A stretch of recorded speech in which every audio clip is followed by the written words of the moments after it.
Hello friends, तो हमारे आपको यूट्यूब चैनल में बहुत बहुत स्वागत है।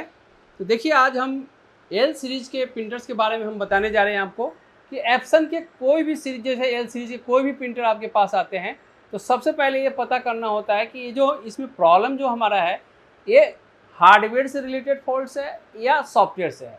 क्योंकि दोनों कंडीशन में क्या होता है, हार्डवेयर और सॉफ्टवेयर दोनों कंडीशन में क्या होता है, जो ये फ्रंट पैनल पर लगे हुए एलईडी है, जैसे पावर एलईडी है, कार्टेज एलईडी है और पेपर एलईडी, ये तीनों एलईडी क्या करती है, ब्लिंक करती है। तो ब्लिंक तो हमारे हार्डवेयर के टाइम में भी होती है और सॉफ्टवेयर के टाइम में भी होती है। तो इसके सबसे पहले हमें पता करना होता है कि ये जो प्रॉब्लम्स आ रहे हैं ये हार्डवेयर से है या सॉफ्टवेयर से है। यदि देखिए आप कैसे हमें पता करना है, तो सबसे पहले हमें थोड़ा सा डिस्प्ले पर भी हम दिखा देंगे आपको कि कैसे हमें पता करना है। कि इसके लिए हमें सबसे पहले कंप्यूटर से अपना प्रिंटर को कनेक्ट करना होगा। तो उसे कनेक्ट करने के लिए एक यूएसबी केबल की ज़रूरत होती है, जो यूएसबी केबल देखिए हमारे पास ऑलरेडी लगा हुआ है, और इसके पावर देने के लिए पावर केबल की ज़रूरत होती है। तो दोनों केबल हमारे पास कनेक्ट है और इसके ड्राइवर ऑलरेडी हमने इंस्टॉल कर चुके हैं इस समय हमारे अपने लैपटॉप में। तो अब इसे सबसे पहले चेक करना है, और चेक करके हम बता रहे हैं आपको कि इसमें जो हार्डवेयर का इशू है या सॉफ्टवेयर का है। तो सबसे पहले कंट्रोल पैनल में जाते हैं। कंट्रोल पैनल में जाने के बाद यहाँ पर एक ऑप्शन है हार्डवेयर एंड साउंड ऑप्शन, इस पर हम क्लिक कर लेते हैं। इसके बाद थर्ड स्टेप हमारा है device and printers. Device and printers के ऊपर हम क्लिक करते हैं और सिलेक्ट करते हैं एप्सन एल सीरीज का जो हमारा मॉडल नंबर है, उसका मॉडल नंबर का सीरीज सिलेक्ट करते हैं और इसे राइट क्लिक करते हैं। राइट क्लिक करने के बाद यहाँ पर एक ऑप्शन आ रहा है printing preference. Printing preference option है, उसमें जाने के बाद L series Epson L3200 series का कॉपी जो है, ड्राइवर दो बार इंस्टॉल है तो कॉपी 1 के नाम से आया हुआ है, तो यहाँ पर सिलेक्ट कर लिए। मेंटेनेंस ऑप्शन में जाएंगे। जैसे ही आप मेंटेनेंस ऑप्शन में जाते हैं तो यहाँ पर एक ऑप्शन है Epson status monitor. Epson status monitor पर क्लिक करते हैं और क्लिक करने के बाद यहाँ पर एरर कोड हमारा शो कर जाता है। तो डिस्प्ले पर आप देख रहे होंगे एरर कोड है, एरर कोड 000, मतलब 4 टाइम 0 है 41। ये एरर कोड आ रहा है जिसमें हमें बता रहा है कि आपका पेपर भी जाम हो सकता है, आपका स्कैनर का भी केबल का प्रॉब्लम हो सकता है, स्कैनर यूनिट का प्रॉब्लम हो सकता है, जो डिस्प्ले पर बता रहा है। तो जैसे ही आपको पता होना चाहिए कि यहाँ पर यदि एरर कोड यदि आ रहा है, तो एरर कोड में यदि लिखा हुआ है एरर कोड 004 00431, तो इस तरह से अगर कोड आ रहा है तो समझिए कि ये प्रॉब्लम आपका हार्डवेयर से रिलेटेड फॉल्ट्स है, और इस कंडीशन में प्रिंटर को ओपन करने के बाद ही हम इसे ठीक कर सकते हैं। तो ये प्रिंटर को उस कंडीशन में क्या करना होगा, हमें खोलना होगा। देखिए, दूसरे कंडीशन कभी कभी क्या होता है कि एरर बिलिंग तो होते रहता है, लेकिन यहाँ पर क्या लिखा हुआ होगा, सर्विस रिक्वायर्ड। यहाँ पर जो देख रहे हैं यहाँ पर क्या लिखा होगा, सर्विस रिक्वायर्ड। तो जैसी सर्विस रिक्वायर्ड यदि लिखा हुआ आ जाता है तो समझ जाइए कि ये प्रॉब्लम हमारा सॉफ्टवेयर से रिलेटेड है। इस कंडीशन में प्रिंटर को हमें क्या करना होगा, सॉफ्टवेयर से प्रॉब्लम को सॉल्व करना होगा। उसमें ये भी लिखा हो सकता है wastage ink tank full, wastage ink tank full भी एरर लिखा हुआ आ जाता है, या सर्विस रिक्वायर्ड एरर लिखा हुआ आ जाता है। तो आप समझ जाइए कि आपका ये सॉफ्टवेयर से रिलेटेड प्रॉब्लम्स है।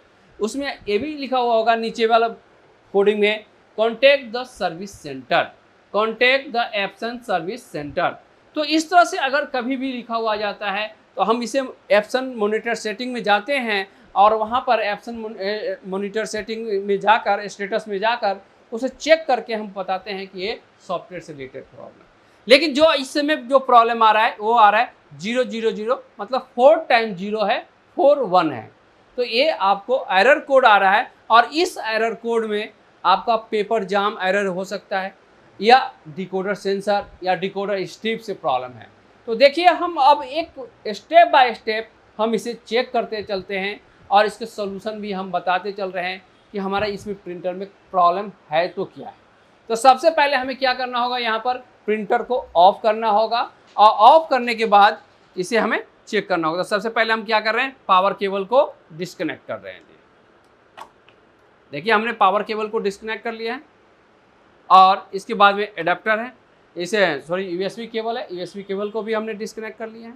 सबसे पहले हमने क्या किया, इसमें लगे हुए जो डिकोडर स्ट्रिप है, इस डिकोडर स्ट्रिप को सबसे पहले इसे हम बाहर जो निकाले हैं बाहर निकाल लेते हैं। यहाँ पर बाहर निकालने के बाद इसे थोड़ा सा ट्रैक बना होता है, इसमें ट्रैक बना होता है गोल गोल से बारीक बारीक, यह डिकोडर स्ट्रिप होता है।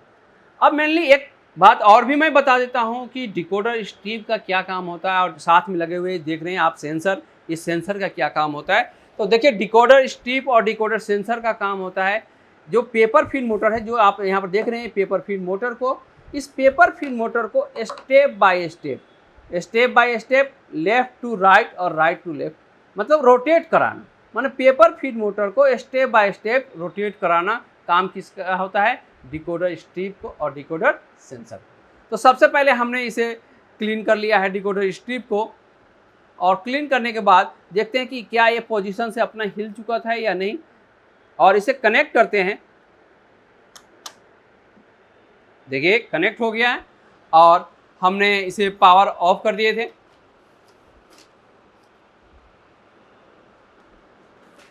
और अब इसे हम दोबारा पावर ऑन करने जा रहे हैं।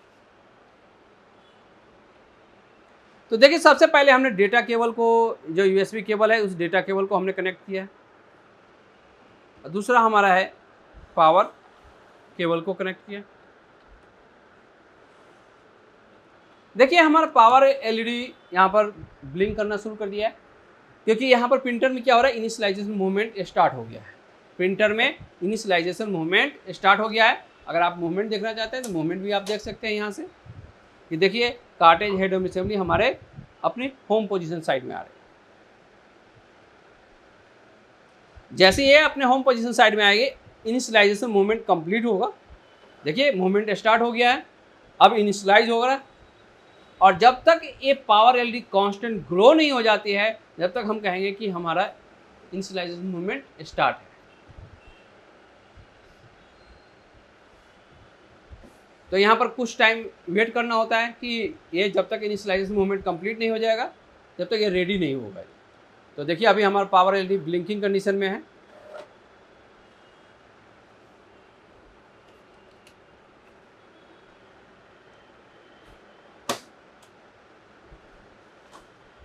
तो देखिए एक बिना प्रिंटिंग किए हुए पेपर को आउट किया था।